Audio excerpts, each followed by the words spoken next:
સમાચારો વિસ્તારપૂર્વક તો રાજ્યમાં આજે સાર્વત્રિક ભારે વરસાદની આગાહી વ્યક્ત કરવામાં આવી છે। રાજસ્થાન ઉત્તર ગુજરાતમાં અપર એર સર્ક્યુલેશન સક્રિય થયું છે અને જેના જ કારણે અમદાવાદમાં મધ્યમથી ભારે વરસાદની આગાહી વ્યક્ત કરવામાં આવી, જ્યારે અન્ય જિલ્લાઓમાં હળવાથી મધ્યમ વરસાદની આગાહી વ્યક્ત કરવામાં આવી છે। અમરેલી છે, ભાવનગર છે, ગીર છે કે જ્યાં ભારે વરસાદનું યલો એલર્ટ આપવામાં આવ્યું, જ્યારે સોમનાથ, આણંદ, વડોદરા, છોટા ઉદેપુરમાં પણ યલો એલર્ટ આપવામાં આવ્યું છે। નવસારી, વલસાડ, દમણમાં યલો એલર્ટ રહેશે। દાદરાનગર હવેલીમાં પણ ભારે વરસાદનું યલો એલર્ટ આપવામાં આવ્યું છે।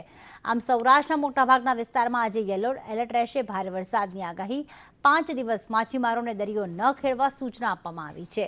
ઉત્તર ગુજરાત અને સાથે જ રાજસ્થાનમાં અપર એર સાયક્લોનિક સર્ક્યુલેશન, જેના જ કારણે હાલમાં મધ્ય અને દક્ષિણ ગુજરાતના 10 જિલ્લામાં યલો એલર્ટ આપવામાં આવ્યું છે।